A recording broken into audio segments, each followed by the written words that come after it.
As ek in eerbied wonder en al u werke elke dag aanskou, die son en maan, die aarde, sterre, wolke, hoe u dit elke dag so onderhou.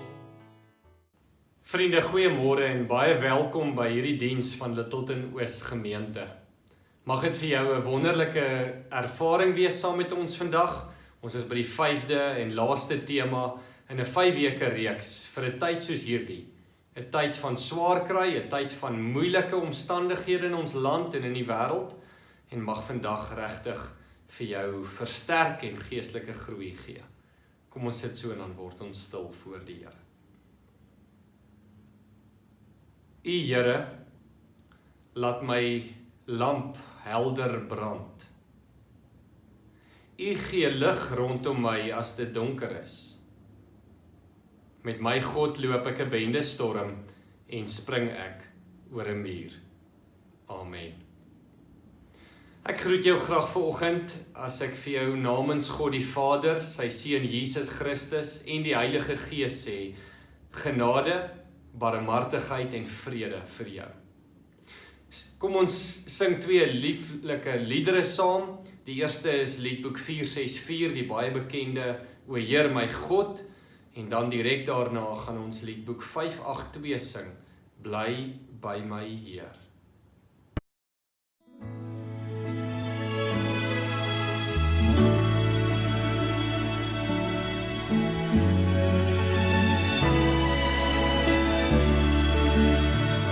O Heer my God, as ek in eerbied wonder en al u werke elke dag aanskou, die son en maan, die aarde, sterre, wolke, hoe u dit elke dag so onderhou. Ek sien die veld, die bosse, berge, vlaktes, ek hoor hoe fluister grasse, stroom en wind. O Heer, u sorg, verklein, vergroot vir alles, en u sorg dag na dag vir my, u kind. Dan moet ek juig, my redder en my God. Hoe groot is u, hoe groot is u, wanneer die hele skepping klink dit saam. Hoe heerlik Heer, u grote naam.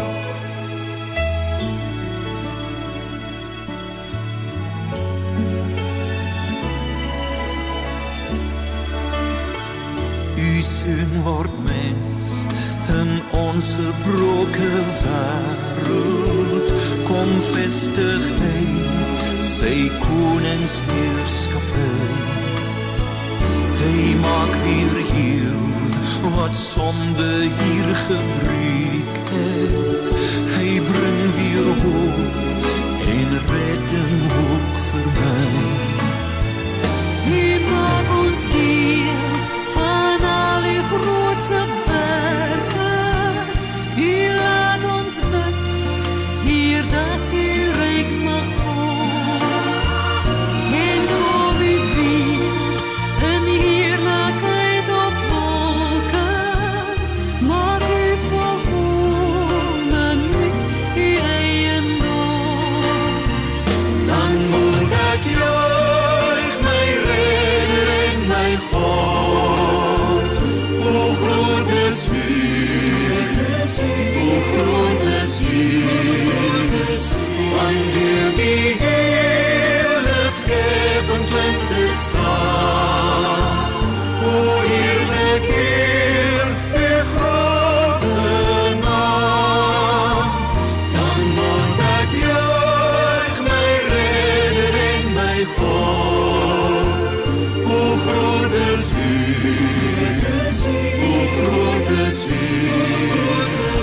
Wanneer die hele schepping klinkt dit saam, hoe eerlijk Heer, die grote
Vriende, gedurende die depressiejare so min of meer van 1929 tot 1933 was daar 'n jong man met die naam James Braddock wat sy bes probeer het om sukses te behaal as 'n bokser.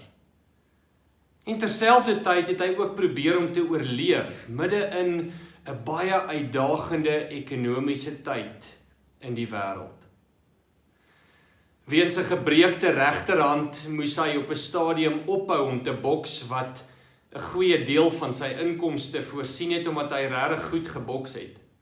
Hy moet dit prys gee. En uiteindelik op die dokke begin werk in New York om 'n inkomste te probeer maak vir hom en sy gesin. Maar weens die depressietyd is dit moeilik. Daar by die dokke kry nie almal elke dag werk nie, net sekere ouens word gekies. En uiteindelik het hy geen ander keuse nie, maar moet hy gaan aanklop vir maatskaplike hulp. Om vir sy vrou en vir sy 3 kinders te kan sorg. In 1935 maak James Braddock 'n comeback toe hy teen die wêreld swaargewig kampioen veg en onverwags die geveg wen. As gevolg van hierdie onverwagse oorwinning met hom as die underdog, kry hy die bynaam Cinderella Man. Daar's 'n film oor sy lewe gemaak, so 'n paar jaar gelede met die einste titel Cinderella Man. En Russell Crowe speel die hoofrol as James Braddock. Nou, daar is 'n aangrypende toneel in die film, waar James Braddock op sy laagste van laagtepunte is. Hulle elektrisiteit is afgesny omdat hulle nie geld gehad het om dit te betaal nie. En sy vrou stuur hulle 3 kinders weg na familie toe. En hy besluit, hy het geen ander keuse nie en hy gaan na die elite klomp manne van die bokswêreld wat hy leer ken het. En waar hulle saam kuier, gaan staan hy met sy hoed in die hand en pleit hy vir hulp en hy sê die volgende vir hulle. Hy sê, I sold everything I got that anyone would buy. I went on public assistance. They gave me $19. I need another $18.28 so I can pay the bill and get the kids back if you can just help me through this time. Nadat 'n paar van die manne geld in sy hoed gooi, stap James na sy oud afrigter toe en die trane wel in sy oë op terwyl hy om verskoning vra vir dit wat hy sopas gedoen het. Kan jy onthou wanneer laas jou traankliere gewerk het? En nou praat ek nie van basale trane wat gereeld deur ons traanbuisies afgeskei word nie, of van reflekstrane as gevolg van die wind of skerp lig soos die son of eie wanneer jy besig is om kos te maak nie. Nee, ek praat van emosionele trane as gevolg van emosie wat diep in jou hart sit en wat so oorweldigend word. Emosie van smart of droefheid of blydskap. Kan jy onthou wanneer laas jy ordentlik gehuil het? En waaroor? Was dit as gevolg van radeloosheid soos in James Braddock se lewe? Of was dit oor jou lewensomstandighede wat net te veel geword het? Miskien was dit oor slegte tyding wat jy gekry het, of dalk oor een of ander geweldige verlies. Miskien is jy deur trauma sonder dat jy 'n traan gestort het, want jy het groot geword met Cowboys Don't Cry. In plaas daarvan om jouself of ander mense wat huil te veroordeel, vriende, is daar 'n magdom redes waarom ek en jy nie net maar mag huil nie, maar aangemoedig behoort te word om te huil. In Psychology Today skryf 'n dokter met die naam Judith Orloff en sy waarsku teen die maatskaplike norme wat ons verkeerdelik verbied om enigsins te huil. Sy reken ons moet daardie opvattings laat vaar, want dis goed om te huil, sê sy.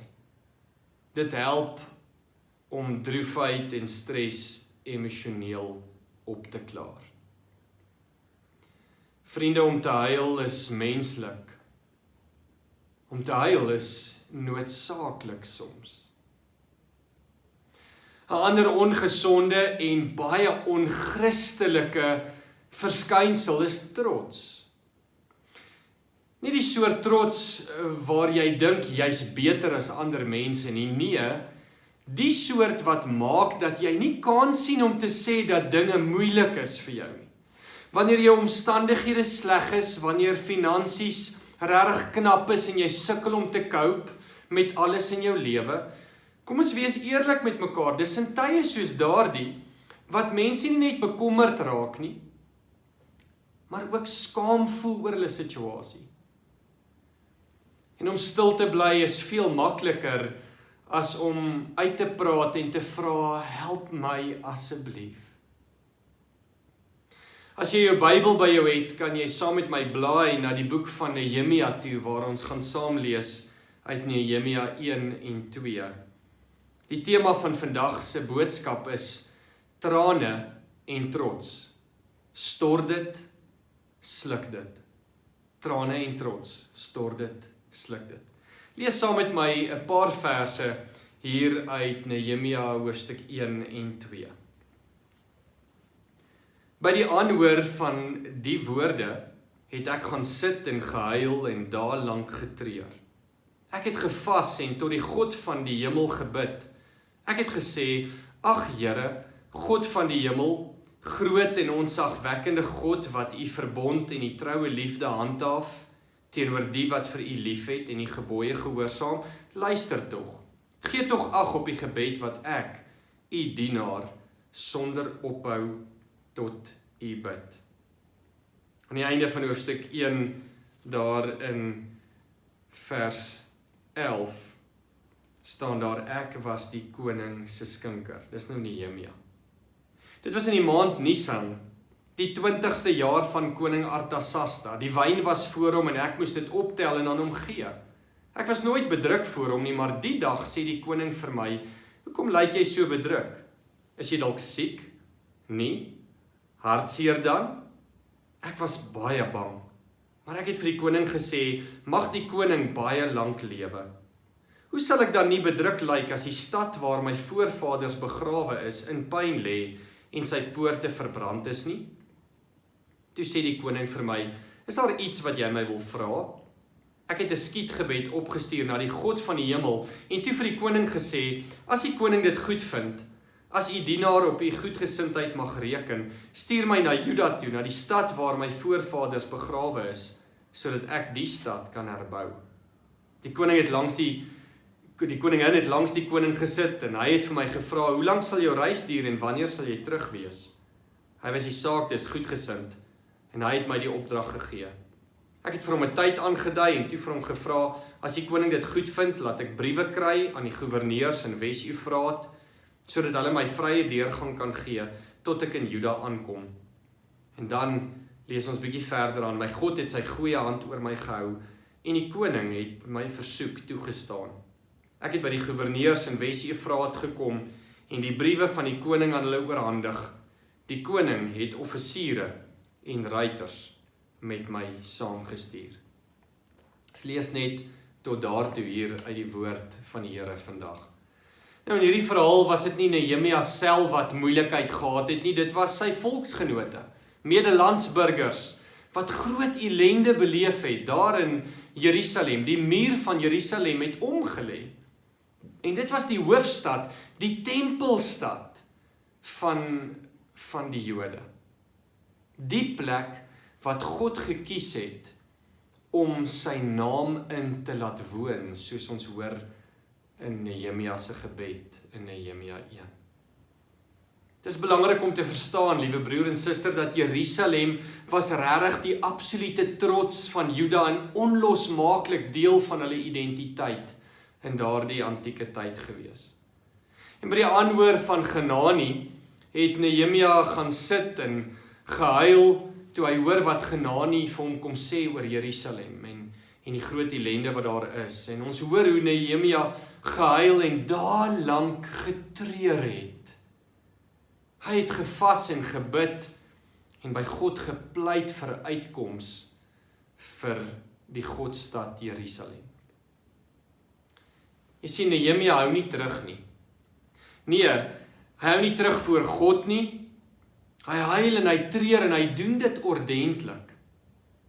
Hy het egter nie net gehuil nie, vriende, maar verskeie ander betekenisvolle dinge gedoen. Hy het byvoorbeeld gevas, hy het gebid, hy het sy eie sonde bely en die sonde van sy volksgenote. Hy het God herinner aan sy beloftes.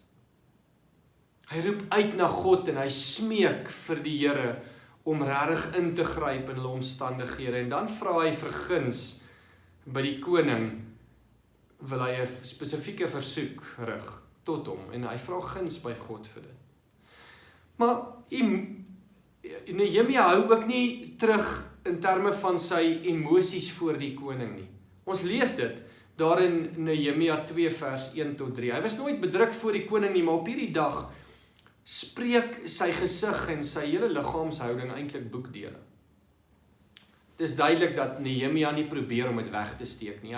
Trouwens hy kon nie, maar hy het ook gekies om dit nie weg te steek nie. En dan waag hy sy lewe.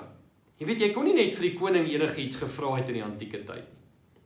Die koning was ver verhewe bo jou in status en Nehemia was nie eers 'n burger van daardie land nie. Hy was 'n Jood.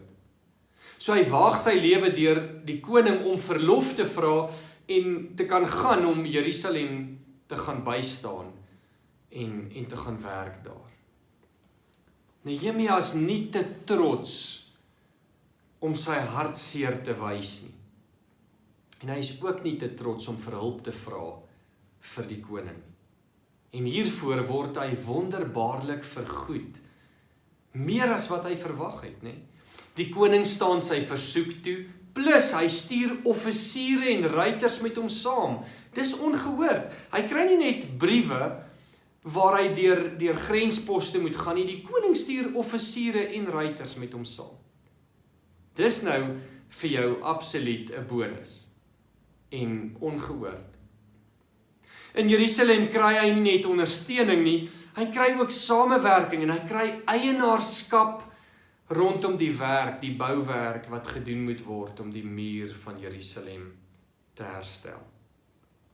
Was dit maklik? Natuurlik nie. Ons lees in Nehemia 2 vers 3 dat hy skryf, ek was baie bang. Toe hy voor die koning verskyn en hy moet vir die koning hierdie versoek rig, was hy baie bang. Ons lees van Sanballat, Tobia en Gesem, wat hulle, die Jode, terwyl hulle aan die bou was, uitgelag het en smalende vrae gevra het. So hy het verkleinering en teenkanting beleef. Hy het teenkanting gekry terwyl hulle met die bouwerk besig is. Nehemia moes sameswering en verwarring van sy vyande trotseer en hy moes aanvalle afweer en dubbelskofte werk met boumateriaal in die een hand en 'n wapen in die ander, hy en sy medelandsburgers. Behalwe vir 'n bouprojek onder moeilike fisiese omstandighede, het Nehemia hom ook in ander onvoorsiene probleme vasgeloop, wat baie duidelik is uit die boek van Nehemia.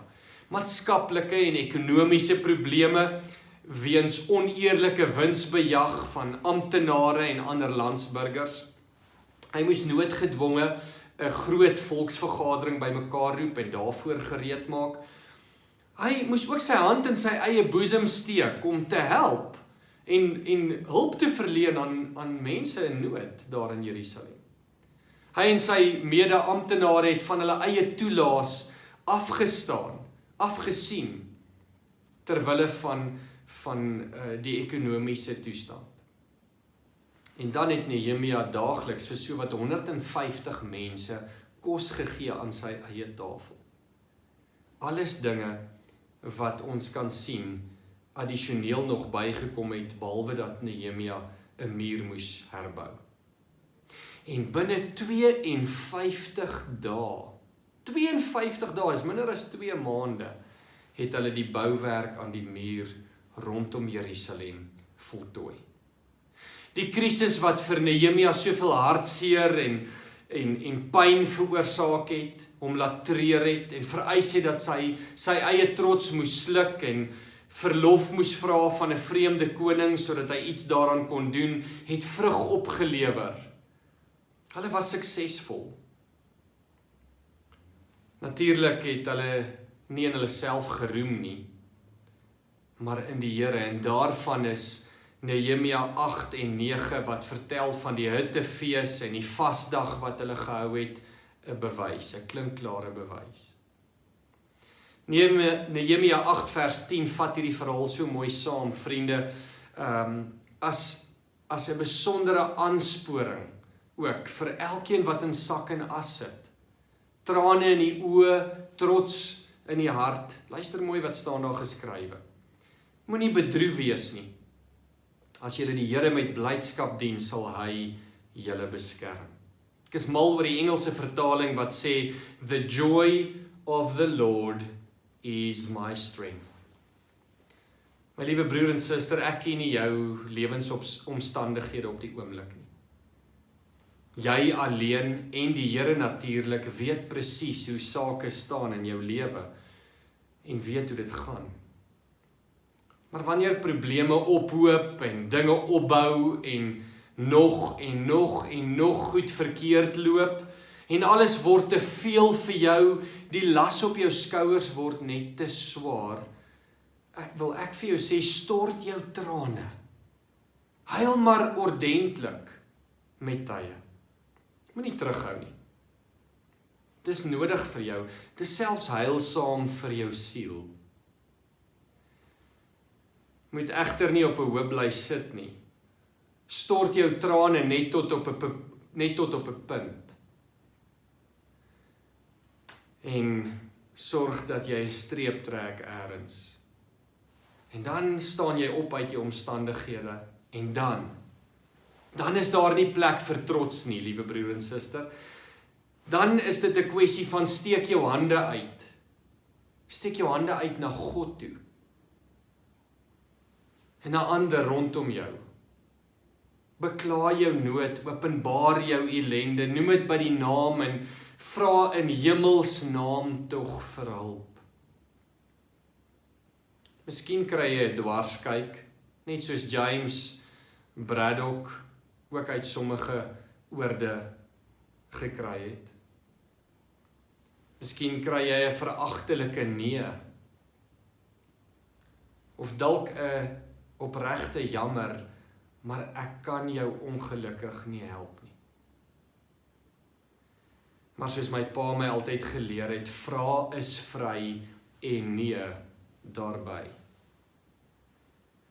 As jy nie vra nie, sal jy nie weet nie, en kan jy nie hulp ontvang nie. As 'n geloofsgemeenskap moet ons vir mekaar omgee en na mekaar omsien en mekaar help waar ons kan. Dis regtig nodig. Onthou net een ding, as ons nie weet nie, kan ons nie help nie. As James Braddock nie breekpunt bereik het, sy trane gestort het, sy trots gesluk het, in sy sak gesteek het sy lewe dalk heeltemal anders verloop. Jy sien, hy het nie net in 1935 vir Max Baer, die destydse swaargewig wêreldkampioen, teen alle verwagtinge ingewen nie. Nee, hy het 'n comeback gemaak vir goed. En 3 swaargewig wêreldbokstitels agter sy naam geskryf. Die Cinderella Man het iets verstaan van huil. Hy het iets verstaan van om nie te trots te wees nie, en uiteindelik het dit hom met trots laat seevier, en hy het 'n legende geword. Daar's iemand anders wat 'n groter legende was as hy. Jesus Christus, die Seun van die lewende God. Nie net het hy ook self by tye trane gestort nie, maar ook hy was nie te trots om te vra vir hulp nie, vir hulp van sy Vader nie. Ongelukkig, of sal ek eerder sê gelukkig, het hy nie hulp gekry nie. Die hulp waarvoor hy gevra het daar eenkant alleen in die tuin van Getsemane, sodat ek en jy die hulp kon kry, die grootste hulp denkbaar, toegang tot die ewige lewe. Die lydensbeker het nie by Jesus verbygegaan soos wat hy vir sy Vader gevra het nie. Hy moes die Via Dolorosa stap. Hy moes die kruis weggaan. Hy moes aan 'n kruis soos 'n misdadiger sterf, begrawe word, om opgewek te word uit die dood, sodat ek en jy kan lewe. So my liewe broer en suster, ek wil vandag vir jou sê, huil maar. Mens, oor jou moeilikheid, huil maar. Oor jou pyn en die onreg wat jy beleef, oor jou verliese, moet net nie daar vashak nie. En moet in hemelsnaam nie te trots wees om te vra, jou mond oop te maak en te vra, help my nie. Hy, die Here, is daar vir ons. Hy was nog altyd en hy sal tot in alle ewigheid daar bly, daar wees vir ons. En net soos die gewone manne van die boksklub vir James Braddock se lewe in sy lewe, so gebruik die Here steeds tot vandag toe vir my en jou om mekaar te help en om ander te help wat oor ons pad mag kom. Daar wanneer ons dink daar is geen uitkomkans meer. Trane en trots, stort dit en sluk dit en ervaar dat die Here goed is en oneindig lief is vir jou. Hy het dit al bewys aan die kruis van Golgotha.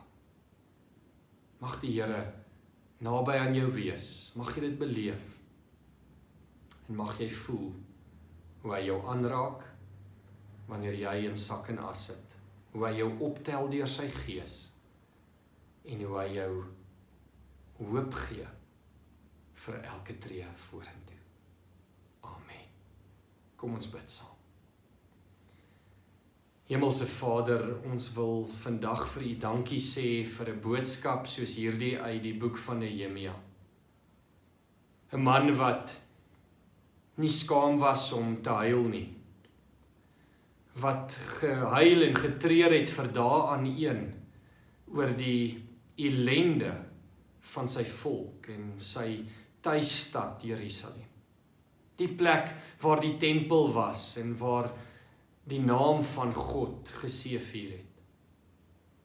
Daardie plek was in pyn en Nehemia was teen die planke daaroor. Here, en hy het sy hart voor U uitgestort, hy het na U toe gedraai, maar hy het ook na die koning toe, in wie se diens hy was, as skinker gedraai vir hulp. En alhoewel hy bang was, het hy die moed bymekaar geskraap om dit te doen en te vra vir verlof, vir hulp. En meer gekry as waarop hy gereken het. Here, en sien ons hoe hierdie verhaal so mooi ontvou van Nehemia wat families en mense bymekaar trek en 'n hele gemeenskap in Jerusalem help om weer op hulle voete te kom. Hoe die bouwerk aan die muur rondom Jerusalem in 'n rekordtyd van 52 dae voltooi word, omdat U hand daarin was, omdat U guns op Nehemia en sy mense was. Here, vandag, as ons met hierdie diens besig is, dan is daar waarskynlik baie mense wat hierna luister, wat ook in sak en as sit. Wat nie net iemand ken wat ellende het nie, dit dalk ook, maar wat self ellende beleef. Wat self dalk probleme in die oë staar, salaris wat gesny is, of werk wat tot 'n einde gekom het, miskien siekte, lyding, verliese gelei het, ook lewensverliese gelei het van iemand vir wie hulle lief was. Here, my gebed is dat U vir hulle sal help om te weet, hulle kan maar huil. Hulle kan maar hulle trane stort. En dat hulle nie te trots moet wees om te sê, ek is gebroke, ek is teen die planke, dit gaan sleg nie. Here, maar my gebed is daarmee saam, dat U deur die Heilige Gees vir hulle sal krag gee, in hierdie omstandighede, dat U hulle sal optel, en dat U hulle sal deurdra, end uit, vir hulle nuwe hoop sal gee, 'n nuwe toekoms, nuwe geleenthede, nuwe deure sal oopmaak, Here, sodat hulle ook weer kan getuig, die Here is goed, aan sy liefde is daar geen einde nie. Dankie vir Jesus, dankie vir die kruis, dankie dat U sy trane, sy nood gehoor en gesien het, maar dat U nie daaraan gehoor gegee het nie, terwille van ons. U het aan ons gehoor gegee, ons ellende gesien, en U het ons gered, en vir ons die ewige lewe kom gee. Daarvoor loof en prys ons U naam, in die naam van Jesus. Amen. Vriende, ons gaan afsluit met 'n wonderlike slotlied, en dit is liedboek 516, daardie bekende lied wat sê, al sou die vyeboom nie bot nie. Kom ons sing dit baie lekker saam met mekaar.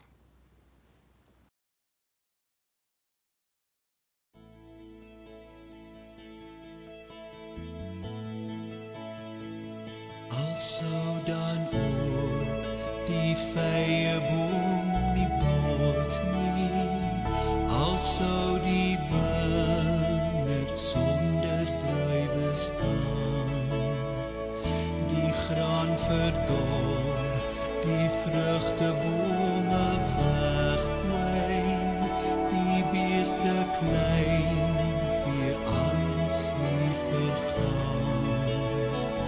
Nog sal ek juig en bly wees in my God.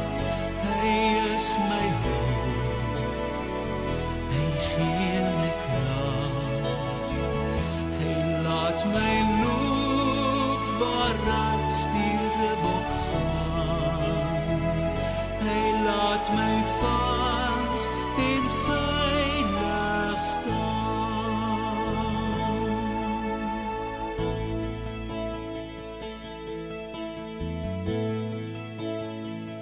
Al sou dan ook die vyeboom nie bot nie, al sou die wingerd sonder druiwe staan, die graan verdor, die vrugtebome wegwyn, die beeste klein, vir alles hier vergaan. Nog sal ek juig en bly wees in my God. Hy is my hulp, hy gee my krag, hy laat my loop waaruit stierenbok gaan, hy laat my vas en veilig staan.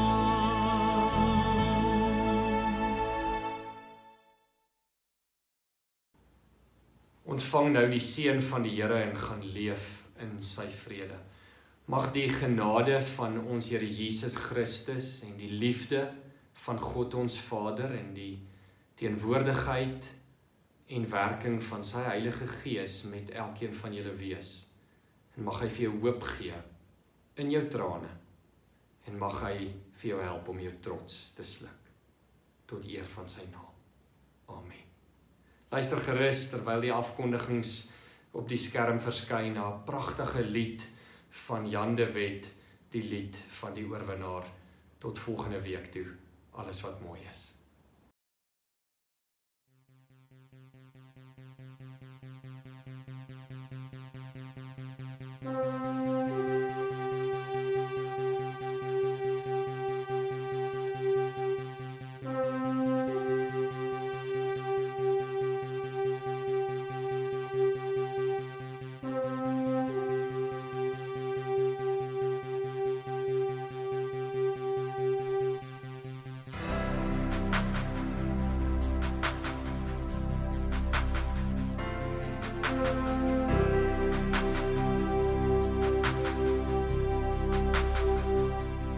U is my sterkte, my hulp en my Heer. U krag gee my vlerke en ek triomfeer. Ek is 'n oorwinnaar in Jesus se krag, oor berge en steiltes wat nog vir my wag. Met u gaan ek 1000 berge hoor, met u hier by my. Al lê vir my pyn of swaar kry voor, u gees aan my by. U vul my met sterkte en met krag, u hart loop hier langs my. En alles wat ek nodig het vandag, dit gee u vir my.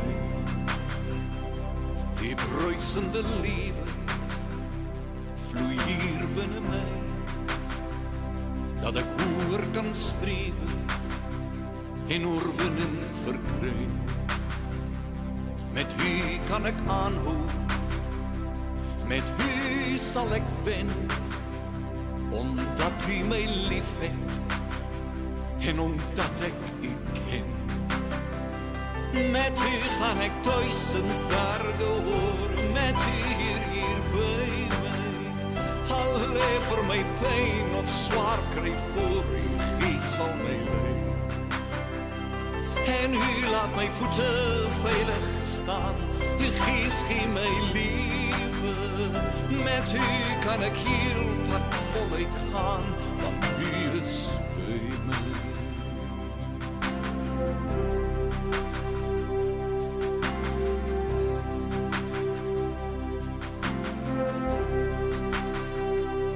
Ek is 'n orfenaar in Jesus se naam.